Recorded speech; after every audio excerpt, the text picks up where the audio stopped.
प्रकृति आपसे कुछ मांगती नहीं, सिर्फ चाहती है कि आप उसे समझें, संवारें और संभालें। नमस्कार, मैं हूं रजनी कौर न्यूज अफेयर 24 से और आपका स्वागत करती हूं हमारे विशेष कार्यक्रम पर्यावरण की पाठशाला मैं भी वन रक्षक। एक ऐसा मंच जहां पर हम प्रकृति की, पर्यावरण की बात करते हैं, जहां हम चाहते हैं कि पर्यावरण को अब संभाला जाए, जहां बढ़ता हुआ औद्योगिकरण, पर्यूषण और भूजल गिरता हुआ भूस्तर ये हमारे लिए चिंता का विषय है और यहाँ हमें चेतने की आवश्यकता है कि अब कुछ कर गुजरने की जरूरत है। इसी श्रृंखला में हम बात करने आज पहुंचे हैं ऐसे व्यक्तित्व से जिनके लिए पर्यावरण संरक्षण या स्वच्छता एक आधारभूत जरूरत है, वो उनकी जीवन शैली में मौजूद है। जी हाँ, मैं बात कर रही हूँ श्रीमान के गुप्ता जी की। नमस्कार सर, मैं आपका स्वागत करती हूँ इस कार्यक्रम में। धन्यवाद। सर का परिचय मेरे पास शब्द नहीं है देने के लिए। आप डूंगरपुर के नगर परिषद से पूर्व सभापति रह चुके हैं, बीजेपी के प्रखर नेता हैं, आप के कंस्ट्रक्शन के मालिक हैं। इसके अलावा जो आपकी सबसे बड़ी पहचान है वो ये है कि आप स्वच्छ भारत मिशन के ब्रांड एम्बेसडर हैं। आपने एक इतनी बड़ी मिसाल कायम की है डूंगरपुर में स्वच्छता के क्षेत्र में, पर्यावरण के क्षेत्र में, जो कि विश्व पटल पर अंकित है। आपके मॉडल को देखकर सभी ने सराहा है, चाहे वो हमारे देश के प्रधानमंत्री रहे हों या बड़े से बड़े नेता। तो आइए उनसे जानते हैं कि पर्यावरण संरक्षण को लेकर उनके पास क्या विचार हैं, क्या मुद्दे हैं और उनके पास उनके समाधान क्या है। सबसे पहले तो मैं न्यूज अफेयर्स 24 चैनल का भी हार्दिक अभिनंदन करता हूं और रजनी जी आपको भी बहुत बहुत धन्यवाद देता हूं कि आपने पर्यावरण, स्वच्छता, जल के लिए इस चर्चा में मुझे चुना। जहाँ तक सवाल है स्वच्छता, पर्यावरण और जल का, देखिए जीवन में पहले रोटी, कपड़ा और मकान आवश्यक था, लेकिन आज मैं एक बात बड़े विश्वास के साथ कह सकता हूँ कि आदमी को अगर जीवित रहना है और लंबे समय तक जीवित रहना है और बीमारियों के से दूर रहना है तो उसे स्वच्छता अपनानी होगी।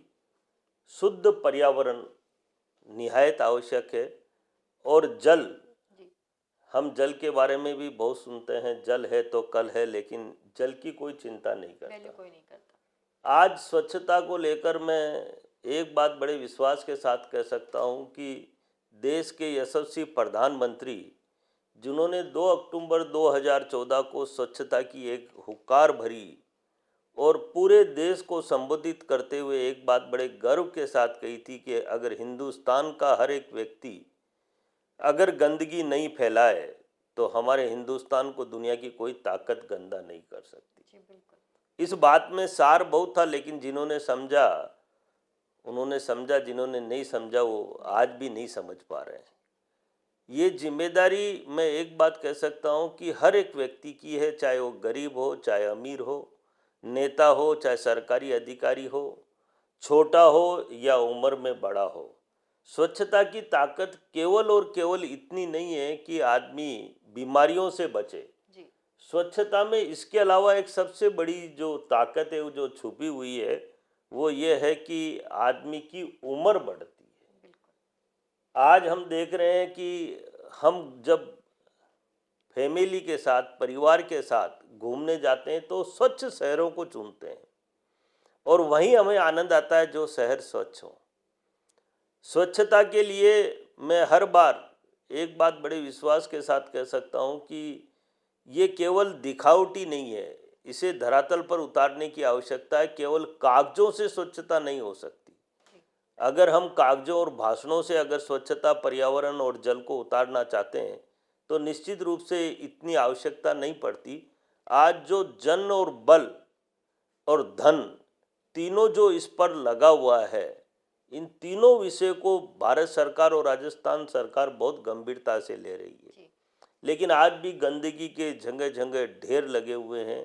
किसी भी शहर में चले जाओ, मैं कहता हूं कि राजस्थान का डूंगरपुर शहर जो पूरे राजस्थानी देश और दुनिया के लिए उदाहरण बन सकता है, जहां पर 67% गरीब आदिवासी लोग रहते थे, वो स्वच्छ बन सकता है। तो मैं एक बात विश्वास के साथ कह सकता हूं कि देश का हर एक शहर, गांव, ढाणी स्वच्छ बन सकता है, बशर्ते जनप्रतिनिधि या सरकारी अधिकारी की इच्छा शक्ति मजबूत हो।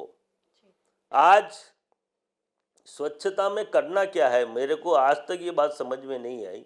और मैं जहाँ भी जाता हूँ तो अधिकारियों की जब मीटिंग चलती है तो उनसे भी पूछता हूँ कि आप बताइए स्वच्छता में क्या आवश्यकता है। केवल और केवल अगर हम घरों के कचरे को टाइम बाउंडेड 365 दिन अगर घरों से कचरा उठाना चालू कर दें तो निश्चित रूप से गंदगी का एक बहुत बड़ा पार्ट हम दूर कर सकते हैं। गंदगी में भी प्लास्टिक का बहुत बड़ा महत्व है। आज जगह जगह चारों तरफ प्लास्टिक फैला हुआ यही है। पर्यावरण संरक्षण के लिए भी आवश्यक है, प्लास्टिक का निस्तारण तो बहुत जरूरी है। मैं प्लास्टिक के बारे में इसलिए स्वच्छता के साथ साथ ये मानव जीवन के लिए भी बहुत ये आवश्यक है। हमारी देखिए भूमि, पर्यावरण जल। के लिए भी आवश्यक है। जी। आज जो गायें प्लास्टिक खा रही हैं जी। वो उनकी मौत आनी निश्चित है। उन्हें कोई नहीं बचा सकता। गाय मर रही है जिन गौ माता को हम बड़े प्रेम से धर्म और शास्त्रों के अंदर पढ़ते हैं कि इनमें देवी देवताओं का वास है होता है, उन्हें प्लास्टिक खिलाकर हम मौत के घाट पर उतार रहे हैं। और सबसे बड़ी बात यह है कि इसे समझने की आवश्यकता इसलिए भी है कि जो गाय प्लास्टिक खा रही है अगर वो दूध देती हैं तो उसके दूध को पीने से भी कैंसर जैसी बीमारी हो सकती है। जी। मतलब इंसान भी सुरक्षित नहीं सुरक्षित है, नहीं है। लेकिन फिर भी इंसान प्लास्टिक को सड़कों पर फेंक रहा है। हमें इस बात को भी गंभीरता से लेना चाहिए। और स्वच्छता तो देखिए किसे अच्छी नहीं लगती। अगर पागल व्यक्ति से भी अगर हम बात करेंगे उसको भी स्वच्छता अच्छी लगती है, क्योंकि वो समझ रहा है।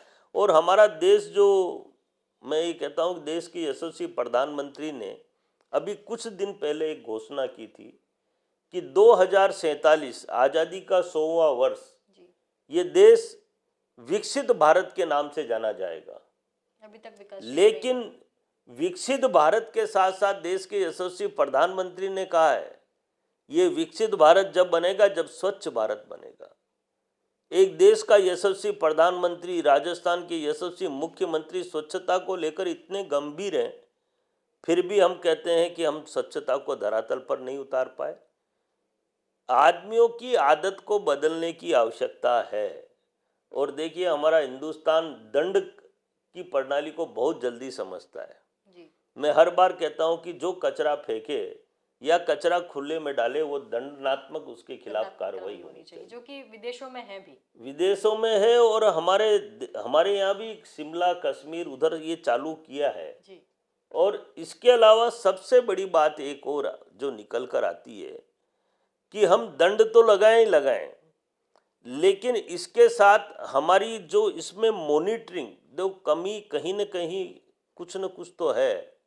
अगर हमारी मॉनिटरिंग परफेक्ट हो जी, हम नियम बनाते हैं, कायदे बनाते हैं, लेकिन जब बात आती है उनको एग्जीक्यूट करने की, तो एग्जीक्यूशन भी होता है लेकिन वो मॉनिटरिंग में कमी आ हाँ, जाती है। तो ये सत्य है। हम सब जान रहे हैं, समझ रहे हैं। मैं कई बार कहता हूँ कि जब बड़ी सिटियों के अंदर चौराहे पर जो कैमरे लगे रहते हैं, लोग उन कैमरों के भय से हेलमेट लगा के मोटरसाइकिल स्कूटर वाले निकलते हैं, कार वाले बेल्ट लगाकर निकलते हैं। इसी तरह से अगर हम स्वच्छता पर कोई दंडनात्मक कार्रवाई पूरे देश में लागू कर दें और उसमें अगर दंड लेना चालू कर दें तो निश्चित रूप से लोग भयभीत होकर भी कचरा नहीं डालेंगे, इसमें कोई संदेह नहीं। जी। इसके अलावा भी स्वच्छता में बहुत सारी ऐसी बातें हैं जो विशेष रूप से ध्यान देने योग्य हैं। आज हम देख रहे हैं कि देश के विकास का एक भारी पैसा स्वच्छ भारत मिशन के तहत, अगर स्वच्छ भारत मिशन जहाँ लागू नहीं हो रहा है या स्वच्छता जहाँ लागू नहीं हो रही है उसमें बहुत बड़ी राशि जा रही है। 35,000 करोड़ रुपया हमारा आयुष्मान बीमा योजना में जा रहा है।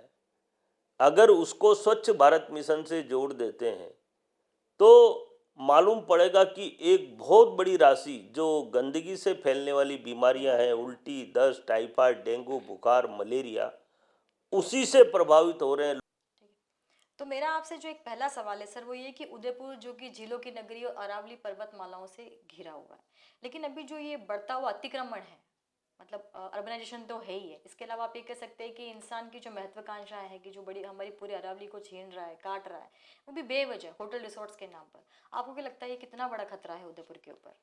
देखिए, अगर हम पर्यावरण की बात करें तो जो पहाड़ियाँ आज बंजर पड़ी हुई हैं, सबसे पहले हमें उन पहाड़ियों को बचाने के साथ बचाने साथ के साथ। पर्यावरण को जागृत करना पड़ेगा, वृक्षारोपण करना पड़ेगा। आज अगर वो पहाड़ियाँ अगर नंगी पहाड़ियाँ जिस पे कोई वृक्षारोपण नहीं है, तो वो भी एक चिंता का विषय है। जी। इसमें कोई संदेह नहीं कि पहाड़ियाँ नहीं कटनी चाहिए। पहाड़ियाँ कटेंगी तो निश्चित रूप से जो भौगोलिक दृष्टि से हम अगर भूगोल की बात करते हैं, जी। तो वो कहीं न कहीं देश के लिए हानिकारक है। बिल्कुल। और देखिए, माननीय उच्चतम न्यायालय ने स्पष्ट निर्देश दिए हैं कि पहाड़ियाँ नहीं कटनी चाहिए। लेकिन आज इस झीलों की नगरी में अगर हम गहराई से किसी तरफ ध्यान देंगे, जी। तो ज़्यादातर होटलें जितनी भी बनी हुई हैं, होटल रिसोर्ट्स ही जा रहे हैं अब। सारे के सारे पहाड़ियों पर बने हुए हैं। जी।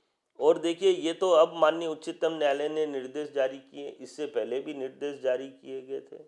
लेकिन उसकी पालना बड़े लोग तो आज भी नहीं कर रहे हैं, और छोटे लोग जिनका कोई आगे पीछे नहीं है, वो उस मार को सहन कर रहे हैं। जी। तो निश्चित रूप से इसमें कठोरता से कार्रवाई होनी चाहिए। और पहाड़ियाँ कम से कम, क्योंकि ये सौंदर्यीकरण का एक बहुत बड़ा हिस्सा है। सौंदर्यीकरण है सर, जब वन्य बरसात जीवों का आती घर है है वो। तो हरा भरा जी। पहाड़ हो जाता है, आंखों को अच्छा लगता है, पर्यटक को अच्छा लगता है। इसलिए इसमें रुकावट निश्चित रूप से आनी चाहिए। वो भी है सर, और वो वन्य जीवों का घर भी है। आज हम देख रहे हैं कि आए दिन हम दूसरे दिन सुनते हैं कि तेंदुआ इस घर में या इस क्षेत्र में पाया गया, उधर पाया गया। तो तेंदुआ कोई ऐसे ही घूमने वाला प्राणी नहीं है, वो पहाड़ों और उस तरफ भी कंदराओं में रहना ही पसंद करता है। क्योंकि हम वहां पहुंच के जेसीबी चला रहे हैं, काट रहे हैं, सलंग सलंग पहाड़ काट रहे हैं, तो सीधी सी बात है उनको नीचे आना है। अब हमें ये तो दिखता है कि समस्याएं आ रही हैं, पर क्यों आ रही है इस पे कोई बात नहीं करना चाहता। अब बिल्कुल। जैसे कि पर्यावरण नीति जो है भारत में, ऐसा नहीं है कि हमारी नीतियां जो है वो कमजोर है, नीतियां हमारी बहुत प्रबल हैं। पर जैसे भी आप थोड़ी देर पहले कहा कि मॉनिटरिंग और एग्जीक्यूशन प्लान में प्रॉब्लम है। आपको क्या लगता है कि इस क्षेत्र में हम क्या कर सकते हैं? देखिए, मैंने पहले भी कहा कि हम बिना भय के, भय बहुत आवश्यक है, जी। या दंड, अगर माननीय उच्चतम न्यायालय या सुप्रीम कोर्ट ये निर्णय कर दे कि जो भी पहाड़ी काटेगा या पर्यावरण से छेड़छाड़ करेगा, जी। वो दंड का भागी होगा, तो एक भय के कारण इसमें निश्चित रूप से सुधार होगा। और इसमें कई परिस्थितियां ऐसी भी बनती हैं कि देखिए, आम जन एक बहुत बड़ा इन्वेस्टमेंट करता है। जी। उसके पीछे उसकी सोच ये रहती है कि पर्यटक आएगा, मैं इन्वेस्टमेंट करूंगा। हर आदमी इन्वेस्टमेंट को रिटर्न चाहता है। अब अगर वो पहाड़ी अगर उसने ली है और एक व्यक्ति पहाड़ी पर होटल बना रहा है, दूसरा पहाड़ी पर नहीं बना सकता है, ऐसा नहीं होना चाहिए। इसे समान दृष्टिकोण से अगर लागू किया जाए, तब तो इसका औचित्य है, बाकी ये सब खाना पूर्ति। तो मतलब पहाड़ियाँ क्या हमारी गवर्नमेंट के द्वारा दी जा सकती है इस तरह के कार्यों के लिए? गवर्नमेंट नहीं दे रही है, इसमें क्या है कि जिसके खाते में पहाड़ी है, जी। आज सारे काश्तकारों के खातों में पहाड़ियां हैं, और वो काश्तकार किसी को बेचान कर देते हैं, या किसी के खाते में है, वो अपनी होटल बना रहा है व्यक्तिगत, तो इसके लिए वो काट छाट करता है। जी। लेकिन इसमें काफ़ी सुधार हुआ है, और उदयपुर में बदलाव भी काफ़ी आया है। लोग बाग आज, सभी लोग, मैं ये मानता हूँ कि चाहे वो मीडिया का हो, चाहे जनता जनप्रतिनिधि हो, चाहे जनता का कोई व्यक्ति हो, कहीं भी पहाड़ी कटती हुई दिखता है तो वो निश्चित रूप से सरकार को सूचित सूचित करता है। करते हैं। अब हमारी दूसरी एक समस्या की तरफ जैसे हम आते हैं, तो हमारा जल संरक्षण, जो भी हमारा गिरता हुआ भू स्तर है। अब देखा जाए तो पहले बहुत कम में ही पानी आ जाया करता था, बट अभी आप देखिए कि लोग बोरिंग करते हैं, बहुत गहरे गहरे तक जा रहे हैं। मतलब ये एक साइन है कि हमारा भू स्तर बहुत नीचे जा रहा है। साथ ही जो झीलों का संरक्षण अ, हो रहा है, पर मुझे लगता है कि वो वैसा नहीं है जैसा कि अगर आप दूसरी देशों में देखें तो वहाँ के पानी को आप देखिए और एक हमारे यहाँ के, तो उसमें आपको क्या लगता है कि क्या चेंजेस किए जा सकते हैं? देखिए, ये विषय बहुत अच्छा है और बहुत गंभीर भी है। जी। हमें एक बात को समझना होगा कि धरती में जल पैदा नहीं होता। जी। हम धरती को छीन करते जा रहे हैं, या भेदते जा रहे हैं। पहले पानी 100 फीट पे था, अब 150 फीट पे हुआ, फिर 200 फीट पे हुआ, फिर 250 फीट पे हुआ, अब 300 फीट पे हो गया। कई जगह जैसलमेर, बाड़मेर में जब जाता हूँ, वहाँ पर मीटिंगें लेता हूँ, तो लोग पानी के लिए बहुत व्याकुल हैं। पानी है ही नहीं धरती में, 400-500 फीट तक चलेगी। अब विषय ये आता है कि ये धरती का पानी जो खत्म हो रहा है, इसको हम कैसे धरती को पानी से सींचें। और इसका फॉर्मूला बहुत सीधा साधा है, साधारण है, लेकिन करे कौन।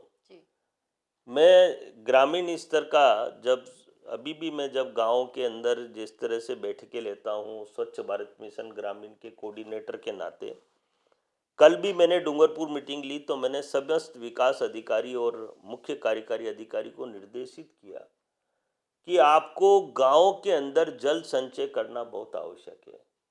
और मैं ये कह रहा हूँ कि ये कोई बहुत बड़ी विधि या बहुत बड़ा इसमें धन की आवश्यकता नहीं है। पहले गांव में लोग जन सहयोग करके तालाब बनाया करते थे, और आज हम तालाबों की स्थिति देखें तो मतलब ये कह सकते हैं कि आंसू आ जाते हैं आंखों में। तालाब गंदगी के अड्डे बन गए, चारों तरफ अतिक्रमण हो गया, तालाब खाली नाम का तालाब रह गया। अगर राजस्थान की अगर बात करूं तो राजस्थान के अंदर एक जिले के अंदर कम से कम 150 तालाब हैं। अब आप कल्पना करो, 150 तालाबों में से तालाब जिंदा कितने हैं? 4 से 5 मुश्किल से। मुश्किल से। अगर उन तालाबों को ही जिंदा कर दिया जाए, और कल मैंने स्पष्ट और मैंने सारे राजस्थान के मुख्य कार्यकारी अधिकारी को पत्र भी लिखे हैं। वर्षा ऋतु आ रही है, सरकार बहुत चिंतित है और आमजन बहुत पीड़ित है। सबसे बड़ी बात है कि उसको पीने का पानी नहीं मिल रहा है, और जल है तो कल है, ये दुनिया का हर व्यक्ति जानता है। जल के बिना कुछ नहीं, और जल का कोई सब्स्टिट्यूशन नहीं है, हम चाहें तब भी नहीं बना सकते। ऐसी स्थिति में गाँव में जल स्तर बढ़ाने के लिए हमें केवल और केवल फर्स्ट टारगेट ये होना चाहिए कि हमारे जितने भी तालाब हैं वो जल स्रोत बन जाए, वो जल मग्न हो जाए। देखिए, पहले नल नहीं हुआ करते थे गाँव के अंदर, मुझे बहुत अच्छी तरह से ध्यान में, क्योंकि मैं भी एक छोटे से गांव से बिलोंग करता हूँ। तालाबों में से हम पानी सिंचाई में काम में लेते थे, तालाबों से हम पानी जानवरों को पिलाते थे, और वही तालाब हमारा जल स्तर बढ़ाते थे। आज किसान पानी धरती से ले रहा है, जानवरों को पिलाने के लिए धरती से पानी निकालना पड़ रहा है। सारे स्रोत धरती से ही हैं कनेक्टेड पानी के। अगर इनमें परिवर्तन नहीं किया गया तो आने वाला समय बहुत दुखदाई होगा और जनता पानी के लिए तरसेगी। इसके अलावा शहरों के अंदर देखिए, हमने हर बार कहा है कि वाटर हार्वेस्टिंग सिस्टम, छतों के पानी को जमीन में ले जाओ बोरिंग के माध्यम से। लोग समझ नहीं रहे हैं अभी, और ये काम हमने डूंगरपुर में करके दिखाया, जिसकी तारीफ भारत सरकार ने भी की, और संसद में भी हमारे डूंगरपुर के जल संचय के चर्चे गूंजे। क्योंकि देश के अंदर अगर किसी ने जल संचय पर काम किया तो उसका नाम डूंगरपुर था। और आज ये कहते हुए मुझे बड़ा गर्व होता है कि हमने वो काम किया है जो आज तक राजस्थान में किसी जिले में नहीं हुआ। जबकि ये निकायों का प्रथम दायित्व है कि जो भी मकान बने उसके अंदर वाटर हार्वेस्टिंग सिस्टम तो होना इसको चाहिए। कठोरता से लागू किया जाना चाहिए। देखिए, मतलब ये मैं नियम कुछ होना दिन चाहिए। पहले रजनी जी माननीय गवर्नर साहब से मिला था। मुझे उन्होंने पूछा कि इस जल स्तर को कैसे बढ़ाया जा सकता, तो मैंने बड़े स्पष्ट शब्दों में कहा कि अगर अधिकारी और जनप्रतिनिधि ये निर्णय कर लें जल स्तर बढ़ाना है तो सरकार के लिए कोई बड़ी बात नहीं है। उन्होंने कहा कि ये वाटर हार्वेस्टिंग सिस्टम निश्चित रूप से शहरों में हर घर में होना चाहिए, और जो वाटर हार्वेस्टिंग सिस्टम को एडॉप्ट नहीं करेगा उसका हम बिजली का कनेक्शन काट देंगे। 100% घरों में वाटर हार्वेस्टिंग हो जाएगा, और 100 mm बरसात अगर 1000 स्क्वायर फीट छत पर होती है तो 10,000 लीटर पानी धरती में जाता है।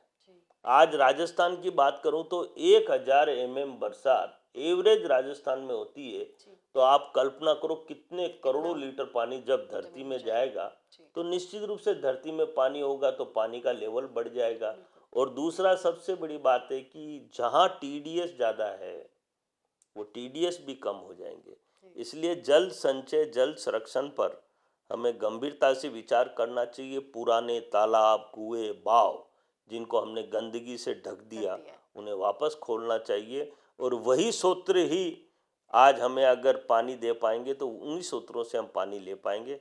इसमें मेरा विशेष रूप से आपके चैनल के माध्यम से आम जनता से आह्वान है कि इनकी रक्षा करना हम सबकी जिम्मेदारी है। जी, आपने हम जल संरक्षण की ही बात कर रहे हैं तो हमारे अपने शहर उदयपुर में एक बहुत ही सुंदर नदी आयड़ नदी जो कभी सुंदर बहा करती थी, आज मैं उसके लिए सुंदर नहीं कह सकती, मुझे लगता है कि वो एक बहता हुआ नाला हो गया है। तो आपको क्या लगता है कि उसमें क्या किया जाना चाहिए, क्योंकि किया तो बहुत कुछ गया लेकिन मुझे लगता है सिर्फ कागजी कार्यों में चल रहा है।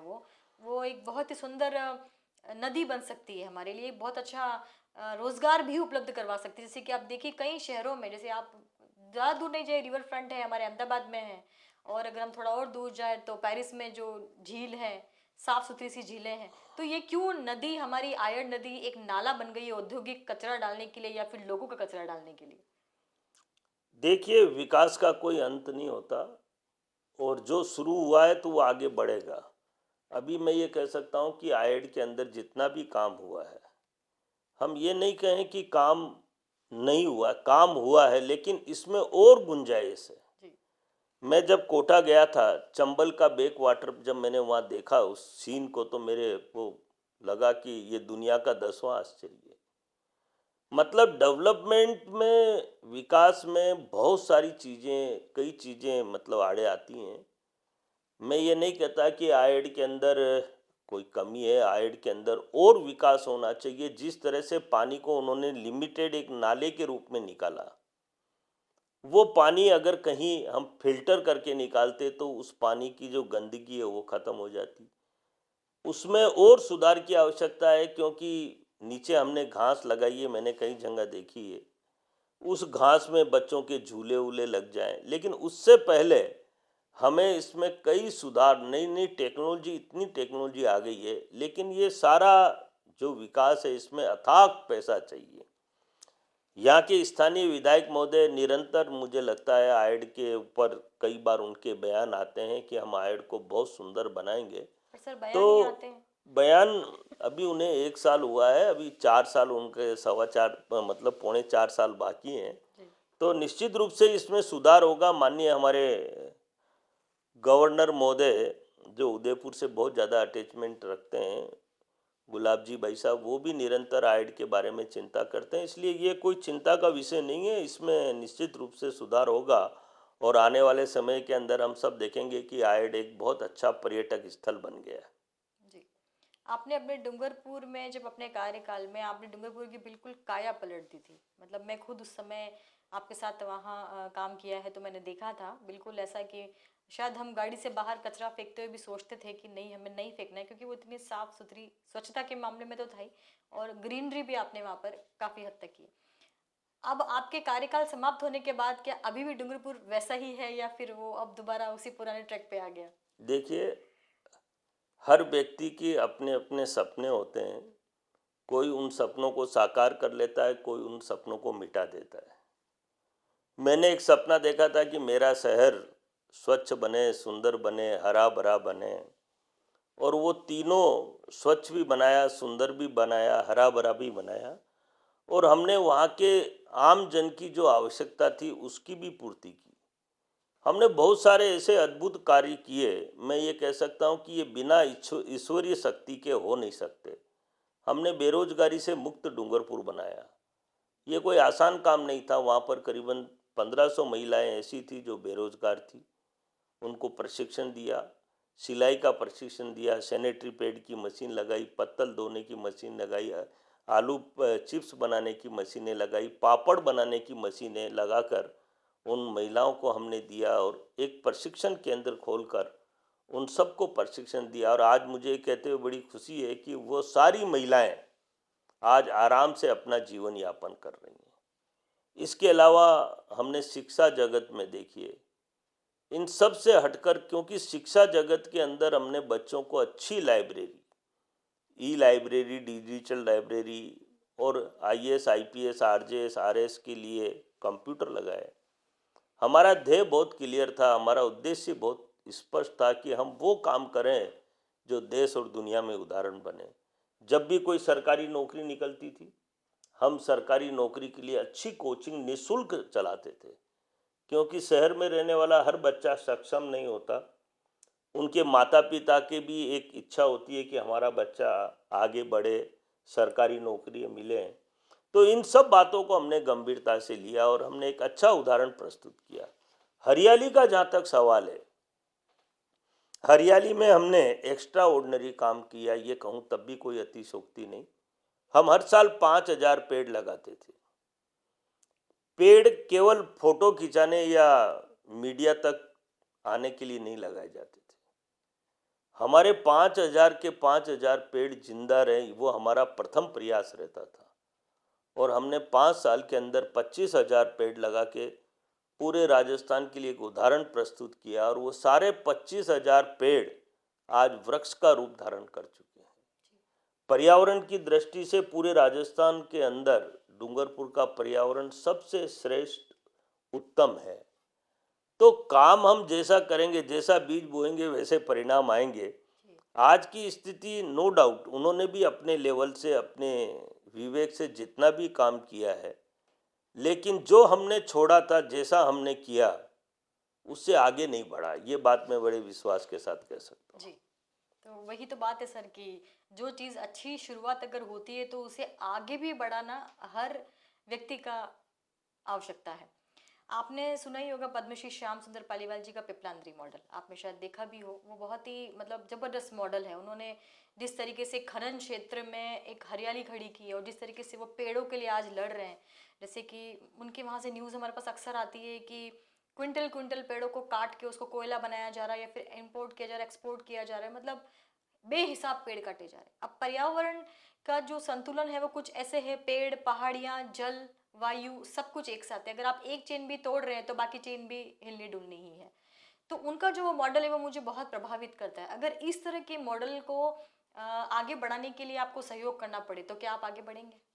देखिए, मैं पर्यावरण, स्वच्छता और जल तीनों विषय में मैं पूरे राजस्थान में दौरे करता हूँ, गांव ढाणी तक भी जाता हूँ। और मेरा ये प्रयास रहता है, क्योंकि ये तीनों आम जन के लिए बहुत आवश्यक है। अगर कोई पर्यावरण के अंदर अच्छा काम कर रहा है और हम उसको सहयोग नहीं करें, ऐसा नहीं हो सकता। जी, हमारी भी इच्छा ये रहती है कि हम इनमें अपनी भागीदारी निभाएं और अपने से जो कुछ हो सकता है करें। अभी वर्तमान स्थिति राजस्थान की, क्योंकि राजस्थान के यशस्वी मुख्यमंत्री ने पिछले वर्ष 5 करोड़ पेड़ लगाए थे। जी, पेड़ों की महत्वता को समझने की आवश्यकता है। यहाँ बहुत स्पष्ट है बिल्कुल। कि अगर हमने पेड़ों की तरफ ध्यान नहीं दिया तो आने वाले समय में ये जो टेम्परेचर बढ़ रहा है, उसी की वजह ये से। जो हमारा सर्दी, गर्मी, बरसात, ये सब बिगड़ रहे हैं। असंतुलित हो गया है सब कुछ। तो इन सब को सुधारने के लिए, इन सब के संतुलन के लिए वृक्ष का होना बहुत जरूरी है। जी, अगर ये टेम्परेचर इसी तरह से बढ़ा तो एक दिन ऐसा आएगा कि लोग घरों से बाहर नहीं निकल पाएंगे। बिल्कुल। तो हमें इस बात को गंभीरता से लेना चाहिए, और कोई भी हो, चाहे वृक्षारोपण में छोटा काम करे या बड़ा काम करे, उसको कंधे से कंधा मिलाकर सहयोग करना चाहिए। और मैं तो ये कहता हूँ कि कई बार आप सहयोग नहीं भी करो तो कम से कम विरोध तो मत करो। जी, बिल्कुल, वही अच्छे सबसे लोगों बड़ी को चीज़ है। खाली उनकी पीठ थपथपाना, उनकी प्रशंसा करना हर व्यक्ति का धर्म और कर्म होना चाहिए। जी, यहाँ कोई व्यक्ति अगर पेड़ लगा रहा है तो हम उसे अलग दृष्टिकोण से देखते हैं कि ये पेड़ क्यों लगा रहा है। जी, वो ये नहीं समझ रहा है कि ये पेड़ हमारे लिए भी आवश्यक है। केवल समझ की आवश्यकता है, बाकी कार्य की जितनी सराहना की जाए उतनी कम है। जी। अब मैं आपसे अंतिम सवाल पूछना चाहूँगी कि आपकी चूँकि पर्यावरण संरक्षण के ऊपर बहुत अच्छी पकड़ है, नॉलेज भी बहुत ज़बरदस्त है आपकी। तो एक शब्द में जानना चाहूँगी कि आप हमारे युवाओं तो क्या हमारे साथ की जनरेशन को भी आपको संदेश देना है, जल बचाने के लिए, पेड़ लगाने के लिए, पहाड़ियों के संरक्षण के लिए, चाहे वायु प्रदूषण को रोकने के लिए, और स्वच्छता का संदेश तो आपका सब तक पहुंचा हुआ ही है। तो आप क्या कहना चाहेंगे कि अभी इनिशियली जो सबसे पहले करने की जरूरत है वो चीज़ क्या है? बाकी का आगे का प्रारूप तो हमारा सफ़र बहुत लंबा है, लेकिन इनिशिएटिव जो अभी फर्स्ट लेने की जरूरत है इन सब क्षेत्र में, वो क्या होना चाहिए? देखिए, अभी गर्मी का मौसम है, गर्मी पड़ रही है और भी तेज पड़ेगी, टेम्परेचर बढ़ेगा। हमें सबसे पहले इस गर्मी में ये विचार करना चाहिए कि इस टेम्परेचर को कैसे कम किया जाए, उस पर गहनता से विचार करना चाहिए। दूसरा विषय ये आता है कि वर्षा ऋतु आने वाली है। धरती के जल की अगर हम चिंता नहीं करेंगे तो धरती में जल नहीं रहेगा। जल संचय के लिए हमें जगह जगह चेक डैम और इसके अलावा खेतों में पानी को रोकना होगा। जो व्यक्ति खेती नहीं करता है, घरों में रहता है, उसको वाटर हार्वेस्टिंग घरों में लगाना चाहिए। पानी बचाएंगे तो हमारा कल सुरक्षित निकलेगा। और बिगड़ते हुए पर्यावरण को अगर सुधारना है तो वृक्षारोपण, क्योंकि ये वृक्षारोपण बरसात के अंदर होता है। पेड़ लगाने से पहले हमें एक बात का विशेष ध्यान देना है कि खड्डे जो हम करें वो 2.5 फीट इंटू 2.5 फीट का मतलब 2.5 फीट चौकोर हो और 2.5 फीट गहरा हो। और जो पेड़ लगाएं वो 10 से 12 फीट का लगाएं। कारण है कि अभी जो वातावरण बिगड़ रहा है, टेम्परेचर बिगड़ रहा है, इस हाई टेम्परेचर में छोटे पेड़ जिंदा रखना बहुत मुश्किल है। बड़ा पेड़ टेम्परेचर को अब्जॉर्व कर लेता है और वो जल्दी वृक्ष बन जाता है। तो वृक्ष भी आवश्यक है और पानी बचाना भी आवश्यक है। स्वच्छता तो निहायत आवश्यक है। ये तीनों विषयों पर आपने जो मेरे से आज चर्चा की है, मैं ये मानता हूँ कि ये तीनों विषय जीवन के लिए, आदमी को जीने के लिए, लंबी उम्र तक स्वस्थ रहने के लिए और इस देश को विकसित और समृद्ध देश बनाने के लिए। ये देश विकसित जब बनेगा जब स्वच्छता होगी, अच्छा पर्यावरण होगा, जल होगा। और जो टूरिस्ट, देखिए विदेशी टूरिस्ट का हमारे देश में घटना निश्चित रूप से बहुत बड़ी चिंता का विषय है। आर्थिक व्यवस्था में टूरिस्ट का बहुत बड़ा योगदान है। इसलिए इस टूरिस्ट को बढ़ाने के लिए हमें इन तीनों विषयों पर गंभीरता से, पूरी दृढ़ता से, ताकत से लगना होगा। और आपके चैनल को जिस तरह से आप लोग चैनल के माध्यम से आम जन से जुड़े हुए हैं, ये आम जन तक ये संदेश भी पहुंचाना बहुत आवश्यक है। बहुत बहुत धन्यवाद। मैं तो चाहूंगी कि आप न्यूज़ अफेयर की इस छोटी सी मुहिम से हमेशा जुड़े रहें और जहाँ जहाँ आपका पथ प्रदर्शन या मार्गदर्शन हमें चाहिए तो मैं उम्मीद करूंगी गुप्ता जी हमारे पीछे ज़रूर खड़े होंगे। बिल्कुल, बहुत बहुत धन्यवाद जी आपका, जी। आपने इतना समय निकाला। पर्यावरण की रक्षा सिर्फ सरकार की ही जिम्मेदारी नहीं वरन जन सहभागिता का विषय है, ये मैं हमेशा आपसे कहती आई हूँ। हमें सिर्फ दर्शक नहीं बनना है, रक्षक बनना है। पर्यावरण की पाठशाला में भी वन रक्षक, जब मैं ऐसा कहती हूँ तो ये सिर्फ एक नारा नहीं है बल्कि एक आंदोलन है। और जैसा कि हमेशा से मैं कहती आई हूँ कि जुड़िए इस विषय से क्योंकि ये बहुत आवश्यक है। आप धन कमा लेंगे, आप बहुत संपत्ति कमा लेंगे, लेकिन अगर आपने पर्यावरण का संरक्षण नहीं किया तो आप अपने बच्चों को इसके द्वारा वो नहीं दे पाएंगे जिसके द्वारा आप जीते आए हैं।